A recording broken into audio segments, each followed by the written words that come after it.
podcast family. Welcome to this episode. Welcome to this show. And in today's show, I'm basically going to give you a glimpse into the way that my mind works when I'm out on my hot girl walks and having like these very deep, curious thoughts about all the things that I'm obsessed with. So if I had to summarize what I'm going to basically sell you on in this episode, I would say I'm going to tell you that the most powerful business move that you could make, and this is for, again, female founders who have an online business and they're using social media as their means of marketing. That's you probably in my audience. The most powerful business move available to you right now as a female founder is thought leadership. And I would say this is going to be a little brave of me, but I would say almost nobody is doing this. So that makes it even more like rare, even more powerful. And that is what this entire episode is going to be about. So I'm going to tell you why this matters. And then I want to go into how you can start doing this.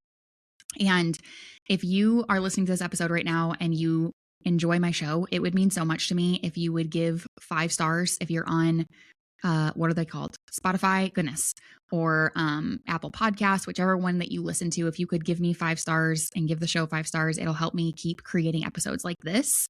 And I would love you forever. I already do love you, but you know what I mean? Okay. So with that being said, I want you to do something with me right now. And I want you to think of the most famous thought leaders that you know. Okay. The thought leaders whose names come up in conversations and you weren't even having conversations about them.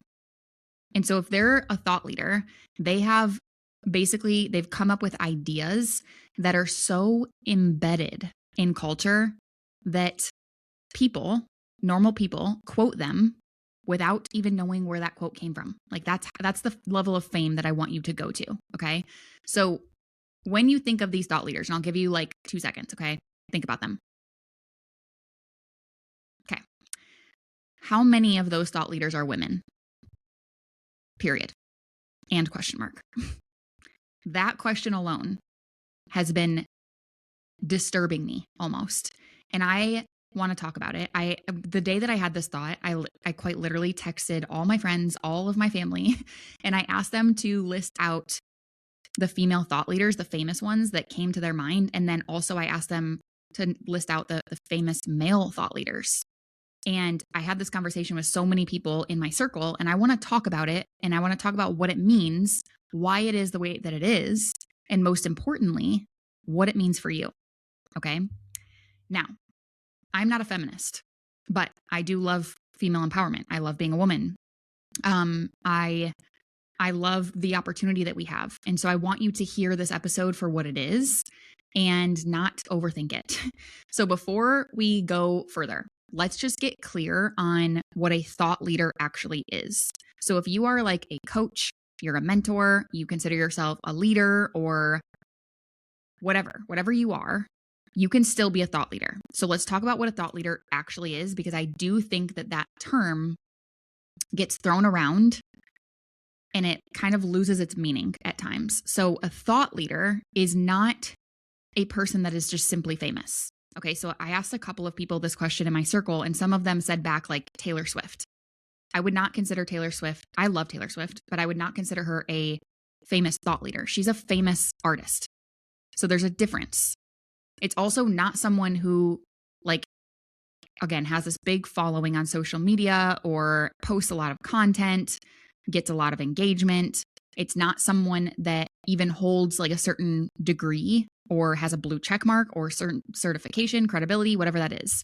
A thought leader at its core would be somebody whose ideas about a very specific topic are so developed, so distinct, and you can tell it came from their original puzzle piecing put togethering. Does that make sense? Like they had this idea and they studied it so much that it became distinctly their own idea, that people then seek out their perspective.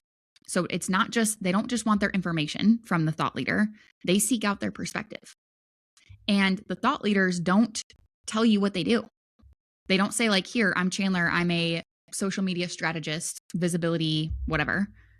They instead position themselves with visibility to change the way that you, as the, public, general public, think about something.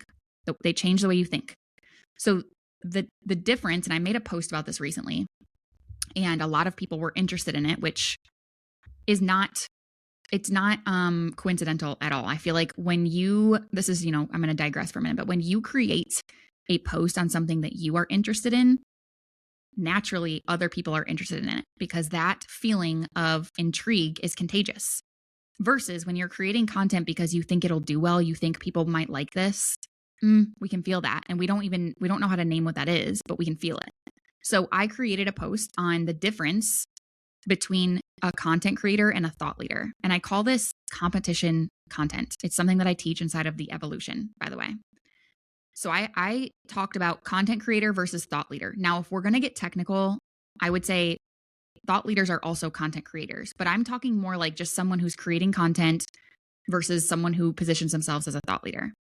And a content creator will share information, and she could still be a coach and a mentor, but she shares information, versus a thought leader shapes a point of view, a worldview. I love the word worldview. Like, that's what they do. They create this worldview, a new lens. You can consume a simple content creator's posts, content, and feel very informed. But you can consume a thought leader's work, okay, different than just content. It's their body of work within their content, and feel like you see the world slightly differently than you did 5 minutes before you saw that piece of content. And that is the bar. That is the standard, and it's achievable for you. But it does require something from you, and that's what I want to talk about today, because I would love to see you almost switch your mindset from business owner, female founder, into female thought leader. Like, that's what I want you to go after, that identity of like, I'm going to become so freaking well known and well respected for this thing that I'm an expert at, that I'll never have to sell people into my world ever again. They're going to know me for this thing, and my world is about to blow up in the best way possible. So I started thinking about this. I think I was literally like outside on a walk, and I got a little like irritated because I was trying to, before I even like started doing my research online, like I started to think about the thought leaders whose names most people know. And that was my genuine thought. I was like, who do people know the most as thought leaders? And the names that came up in my mind was like Tony Robbins. And again, I'm obviously in this world of like personal development, professional development, online business, etc. And Tony Robbins is very well known in this world. And then you have like Simon Sinek, and he wrote the book, It Starts with the Why. You have James Clear, who wrote the book Atomic Habits. You have Malcolm Gladwell. You have Seth Godin. And the list is almost fully, entirely men. It is wild. And I got frustrated with that. And then I got curious. Why is that? So I would first like to say, of course, I think there's a small angle in this where part of this is history. Like, truly. I think the infrastructure for becoming publicly intellectual, or a public intellectual, like book publishing, speaking circuits and opportunities, business media, that was all built by men for men, and then largely gatekept by men, because times were different back then. And so women were producing brilliant thinking that didn't make it to the stage yet. It didn't make it to the bestseller list yet. It didn't get attributed to them even when it came from them. And that part of this entire play isn't like a subtle part. I would say it's documented. It's in the history books. Like, we know this, but it's not that way anymore, like at all. And I would say that explains the past, but I certainly don't want it to stay there. What is true right now in the game of like the rise of social media is that the gatekeepers are gone. Okay? Social media did an amazing job of removing the gatekeepers. You don't need a publisher to even decide that your ideas are worth distributing in a book. That's wild. That's a wild opportunity. I was literally just on a content lab, which is what I call my 90-minute intensive. the other day with a woman who has written several books. And after a couple of books that she wrote, she decided that she wasn't going to use a publishing house. She was going to do it herself. So that's even crazier. Like, there's no limit to what you want to do. You don't need even like a, what do they call it? Like a speaker bureau to decide that you belong on a stage. You just put something in your bio of like, hey, I'm a speaker. I'm going to speak on your stage. Here's what I can bring to your stage. You don't need a media company to decide that your perspective or like recording yourself is worth broadcasting to the world. You need a phone, you need a point of view, you need a voice. That is quite literally it. And a brain. But hopefully you have that. Okay, geez. And yet, I would say, even with all the access, we still don't see nearly enough famous female thought leaders. And this has nothing to do, like, I'm not even talking about rich women. There's a lot of very wealthy women at this point in time, like a lot. I'm talking about experts, okay? That's what I'm talking about. So when I think of the famous female thought leaders, the first person that comes to my mind is Brené Brown. I could tell you exactly what her expertise is in. I've read all of her books, and I think a lot of us know her name, okay? Then it's almost like I jump off a cliff of like, okay, who's next? It's really tough to think of people. Mel Robbins, probably. Like, I think she has some ideas that, like the let them theory, the 5-second rule, like those things she's really well known for, those ideas. But the list gets short very fast. Meanwhile, I would say the internet is full of women who are truly like producing brilliant, original thinking every single day. They're out there. But it's almost like it's a well-kept secret. Like, it's inside of content that nobody is actually referring to as thought leadership. And you want to know why no one's referring to it as that? Because these women are not calling it that themselves. So there's 2 layers to this. I think there's this layer of self-identity, self-perception of step 1, when you're listening to this episode, if this is what you want, which I would assume that it is, because visibility is what you want. That's why you're here listening to me. I only talk about visibility as an asset. So if this is what you want, step 1 is to start considering yourself as a thought leader. The way that you perceive yourself will be the ceiling as to which other people can perceive you. So if you don't consider yourself a thought leader on something, there's no way in HE double hockey sticks that people are going to see you as a thought leader. So be brave enough, have enough courage to be like, I'm going to become a thought leader. I'm going to start being one right now. And there, again, there's like, this is one of those things where it's like, it's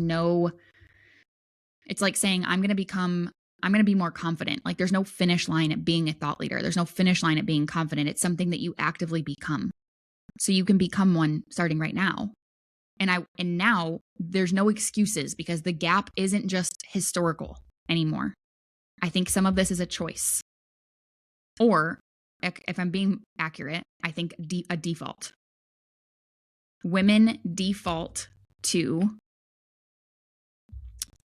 sharing tips, sharing aesthetics, sharing lifestyle, sharing personal stories, all of which have value, all of which I still prioritize in my own presence on social media. But thought leadership is something very different than those things, and most women aren't claiming that. They're not going after that. They're not ripping it. They're not grabbing it and going after it. Okay, so I want to speak to you directly about this, because the women that are listening to this episode right now, you run an online business. I don't care how long you've been in business for, okay? It could be 2 years, it could be 20 years, but you're using social media, okay? You're using social media to expose what you have to offer so that more people come into your world, so that you can scale your business and do what you love to do. That's the whole point. I want you to understand what thought leadership positioning actually does to your brand and to your business. Not just your content, your business. So first and foremost, when you decide to become a thought leader and you start positioning yourself as a thought leader, it's going to immediately change who comes to you, who is attracted to you, not just in your paid world, but in your audience. When you become known for a worldview, not just a service, okay? Not just the thing that you sell, not just the course that you have or the coaching that you offer. When you are known for a worldview, people who find you, they arrive already convinced. They're not shopping around. They're not comparing you to the 3 other coaches and consultants in your category. They found you because something that you said in your front-facing organic free content changed how they think, and now they want more. That's completely different than a sales conversation. There's almost no selling happening when you're a thought leader. It's just pure alignment. So you're basically attracting people to your genius like a magnet. Okay, number 2, this is my favorite one. It changes the way that you can charge, the way that you can price the investment to come into your world. Not even just to come into your world, like the way that you can price yourself speaking on stages. The way that you can price if you want to have guests on your podcast or on your YouTube channel, people can pay you for that when you're a thought leader. Thought leaders are not priced like service providers and coaches and mentors. Because a service provider, which is a coach, a mentor, etc., a teacher, would say, here's what I do. Here's what I can do for you. And a thought leader doesn't say that at all. A thought leader says, here's how I see it. And so the right people that you would love to work with, they pay to be in proximity to that perspective. The positioning alone justifies a very different price point. And that's massive. Think of the people think of Tony Robbins, dude. Like, he fills out stadiums of people paying crazy prices just to be in proximity to him. And he's not saying, here's what I'm going to do for you when you come to my event. He's just very well known. He's got visibility for his brain, for the way that he transforms people when they're in the room. Number 3, this has started happening to me the moment, again, months ago, more than months ago, probably a year ago, I decided I'm going to become a thought leader on visibility on social media for female founders. That's what I'm going to do. And so I've experienced this one a lot, which is positioning yourself in this way changes the opportunities that come to you. And when I say opportunities, they're endless, but just to name a few: speaking invitations, media features that you don't pay for, collaboration requests. This one hasn't happened to me yet, but it will. Book deals, podcast guest invitations, partnership inquiries. And these opportunities, again, I could keep going, but these opportunities don't come to the women who are just simply posting tips or posting their quote unquote marketing to get people into their masterminds or whatever. They come to the woman who is known for a very distinct way of thinking about something, one thing. Thought leadership opens doors that content creation and marketing could never find.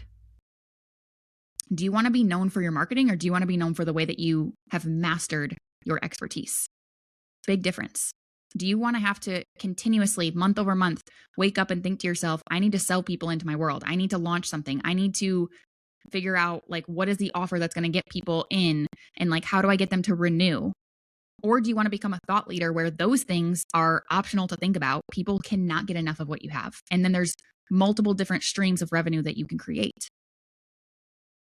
And then number 4, man, this one, lean in. This thought leadership makes the landscape less competitive by definition. When you are just creating content to grow your business, you are quite literally competing with every other person in your niche. You're competing. Whether you think you're in competition with them or not, you are.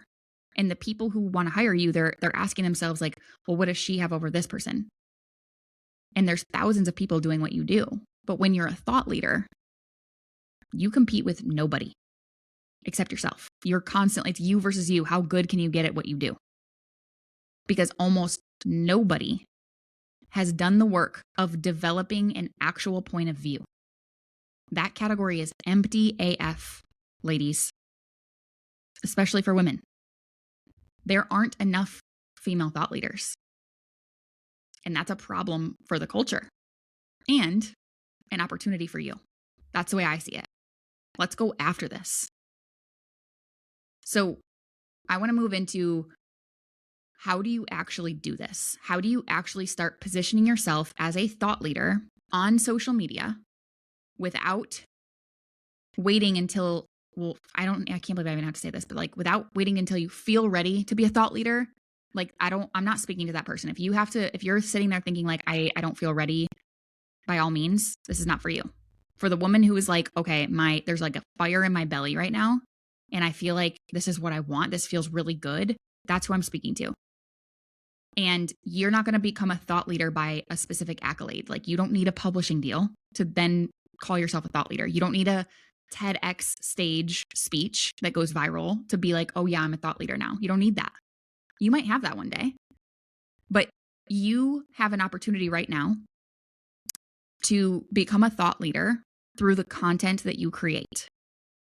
And specifically, through a different kind of content than most women in our space default to.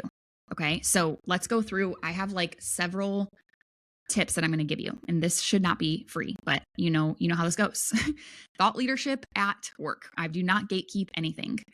All right, number 1, when you're creating content, you need to understand what your like contrarian take is. Let me be very clear. I'm not talking about a controversial take. Being controversial and like intentionally polarizing is not what I support, especially as women. You will become looked at as a bitch more than you will be looked at as like a brilliant brain. Contrarian take, on the other hand, is where you openly disagree with a commonly accepted belief in your industry. And then you explain why. And again, you don't do this for shock value. You're not doing this to be controversial. Am I saying that right? Controversial? Whatever. I also say I say groceries instead of groceries, but I think I used to say groceries. But I know when I say groceries to my sister, it pisses her off so bad. Anyway, back to my point. Okay. So a contrarian take. You're coming up with this not to have quote unquote hot takes, not to piss people off, but because you actually believe something different than what is normal in your industry. And you have the perspective and the wisdom and the ideas that can back it up. And you could debate this all day. That doesn't mean that you're arguing it. You could debate it. And this is one of the fastest ways to differentiate yourself as a thinker.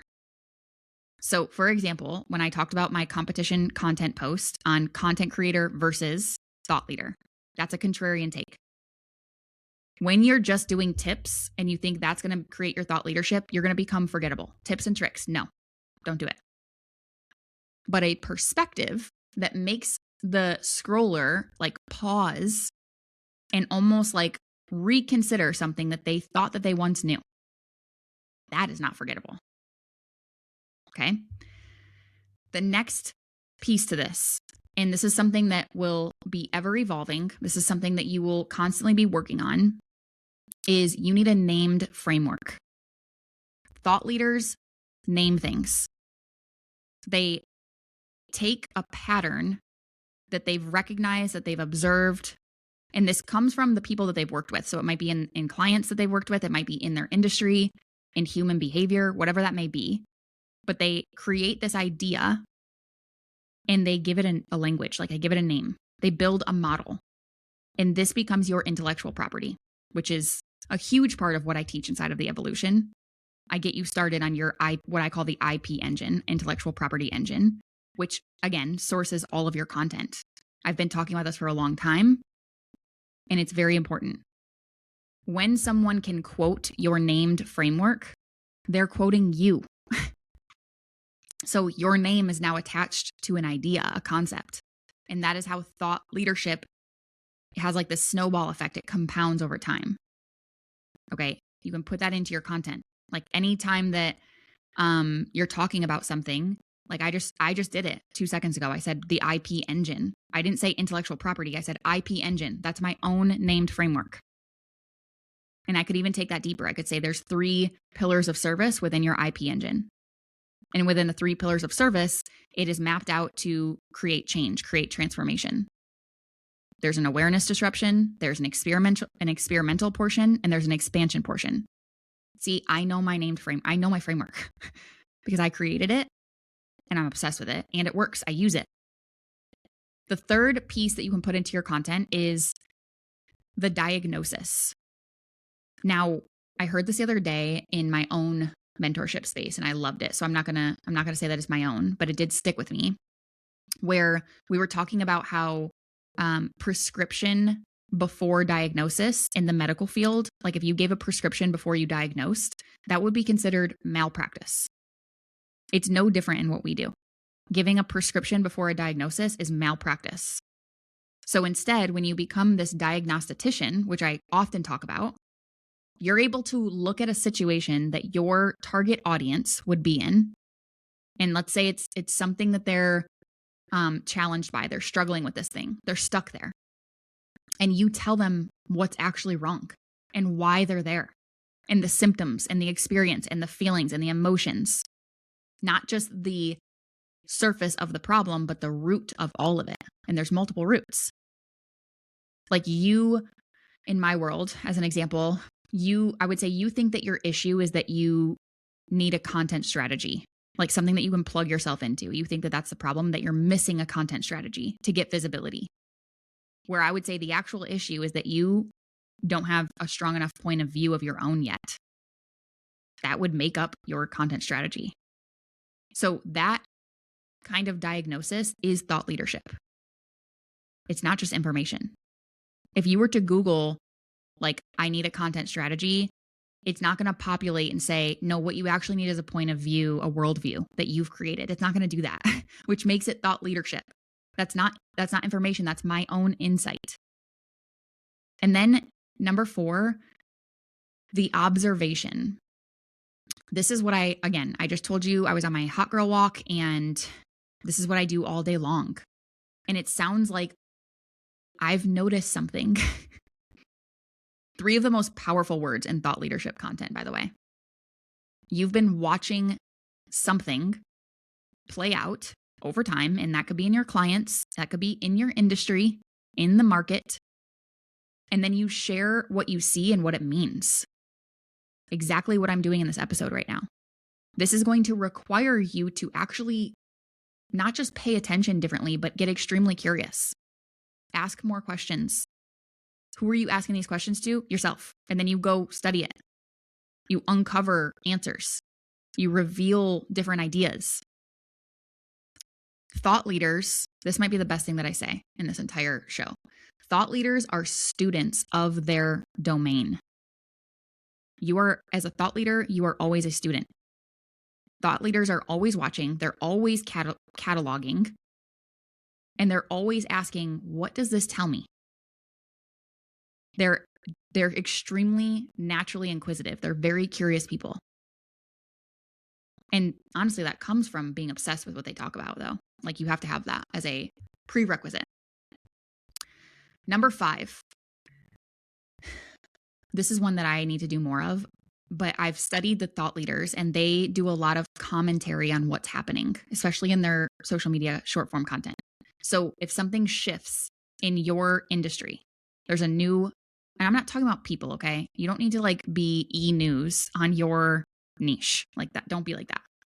But there's a new trend. There's a new platform. There's a new behavior.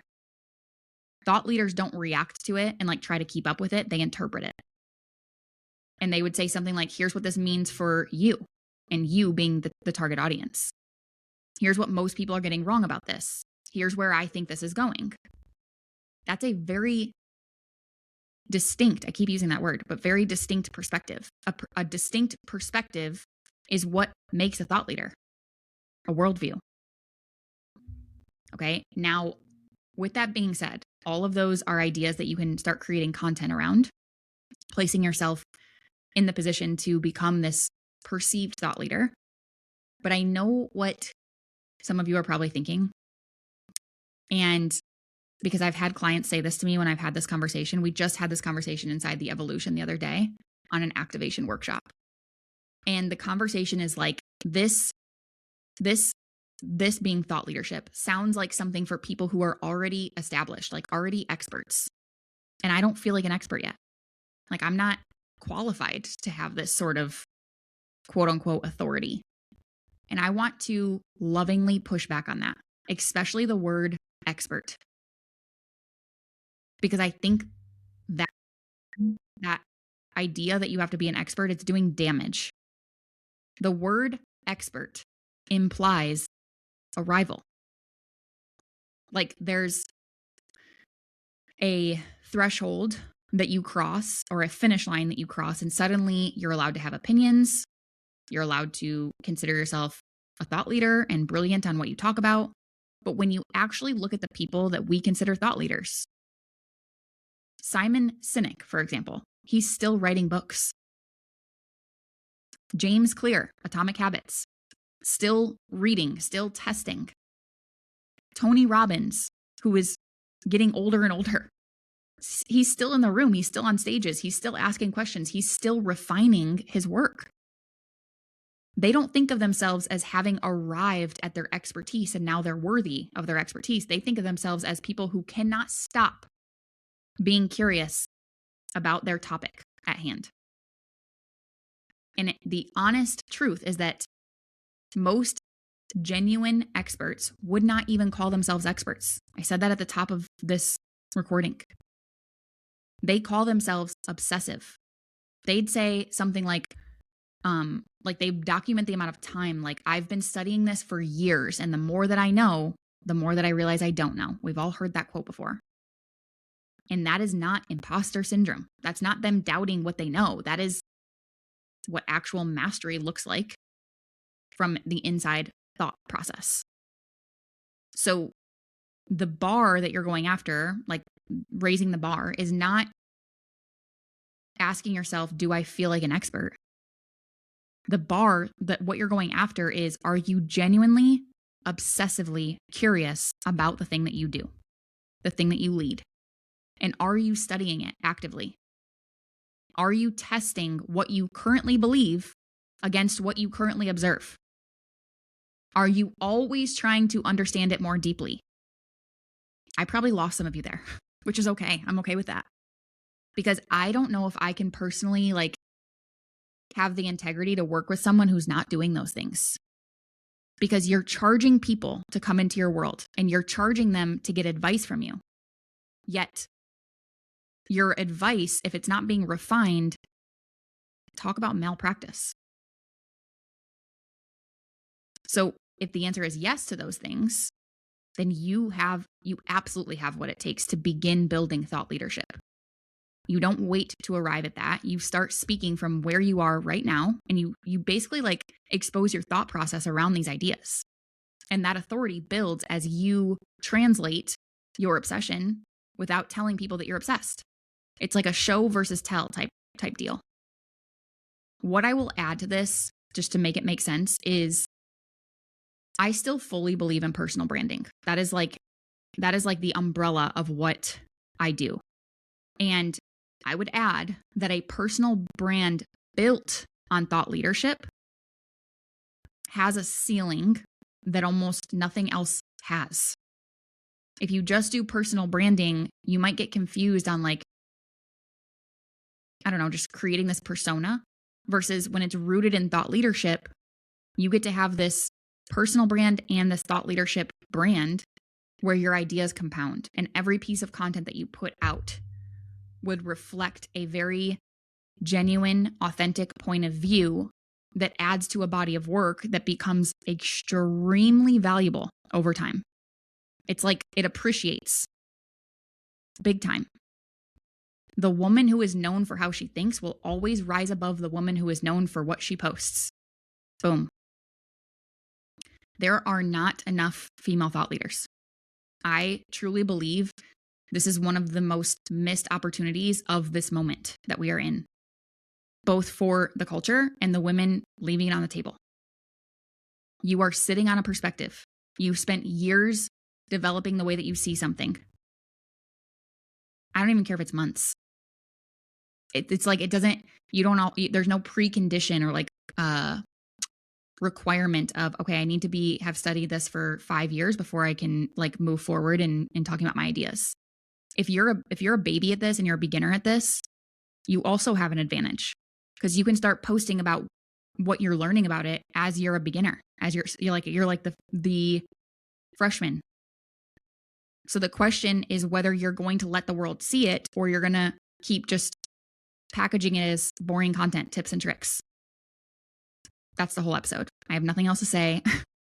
I would love to know your thoughts on this. I would love to know if this like resonated with you in a way where you're like, dude, I need to be a thought leader right now. And if you feel that way, please slide in my DMs. Please tell me what you think about this. And if you really want to take it to the next level, I would highly recommend, if you're like, yes, I want visibility for my genius. I want visibility for my thought leadership. I don't want to have to try to sell people. I don't want to have to hack any marketing, messaging, et cetera, et cetera. I want people to see me for how brilliant that I am. And therefore they pay me. I want these opportunities. I want speaking on stages. I want to make mass impact. If that's you, then I would highly recommend that you dive into the Evolution curriculum immediately. We will drop the link in the show notes for you to do that. I love you so much. Have the best day ever. Mwah. And I will see you next week.